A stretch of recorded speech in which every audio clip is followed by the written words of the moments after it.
రాయ్పూర్ వేదికగా జరిగిన మ్యాచ్లో ఎన్నో మలుపులు తిరిగింది. ఆర్సీబీ టాప్ ఆర్డర్ కుప్పకూలడం, మధ్యలో మ్యాచ్ ఆర్సీబీ వైపు తిరగడం, ఆ తర్వాత ముంబై చేతుల్లో నుంచి ఆఖరి బంతికి విజయం సాధించడం మొత్తం థ్రిల్లింగ్గానే కొనసాగింది. అయితే ఈ మ్యాచ్లో ఆర్సీబీ విజయం సాధించడానికి కీలక పాత్ర పోషించింది మాత్రం కృణాల్ పాండ్యాని. 73 పరుగులు చేసిన కృణాల్ పాండ్యాని అభినందిస్తూ ఫిల్ సాల్ట్ సోషల్ మీడియా వేదికగా పోస్ట్ చేశాడు. ఐపీఎల్ 2026లో ఇప్పటి వరకు జరిగిన మ్యాచ్లో royal Challengers Bengaluru Mumbai Indians match ఆసక్తి రేపింది. మొదటి బంతి నుంచి చివరి బంతి వరకు ప్రేక్షకులు ఫుల్ హై ఇచ్చింది. ఆఖరి బంతి వరకు సాగిన ఈ మ్యాచ్లో ముంబై ఇండియన్స్ చేజేతులారా మ్యాచ్ని చేజార్చుకుంది.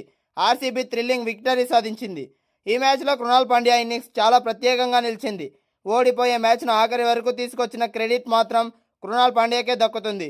కేవలం బౌలింగ్తోనే కాదు, జట్టు ఆపదలో ఉన్నప్పుడు బ్యాటింగ్తోనూ రాణిస్తానని కృణాల్ పాండ్యా మరోసారి నిరూపించాడు. కాలి నరం పట్టుకుని విలవిలలాడుతూ జట్టు విజయం కోసం ఆఖరి వరకు క్రీజులో నిల్చుకుని గేమ్ చేంజింగ్గా మారాడు. ముంబై ఇండియన్స్ అందించిన 167 పరుగుల లక్ష్యంతో బరిలోకి దిగిన రాయల్ ఛాలెంజర్స్ బెంగళూరు ఆరంభంలోనే వికెట్లు కోల్పోయింది. పవర్ ప్లేలో top order కుప్పకూలిపోయింది.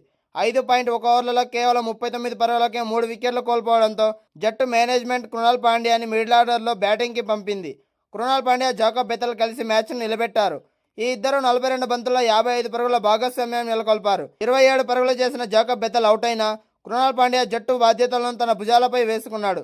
Jitesh Sharma, team David కూడా ఇలా వచ్చి అలా అవుట్ అయిన తర్వాత ఆఖర్లో సిక్సర్ల మోత మోగించి జట్టు విజయంలో కీలక పాత్ర పోషించాడు కృణాల్ పాండ్యా. 39 పరుగుల వద్ద బ్యాటింగ్కి వచ్చిన కృణాల్ పాండ్యా 149 వరకు క్రీజులోనే కొనసాగాడు.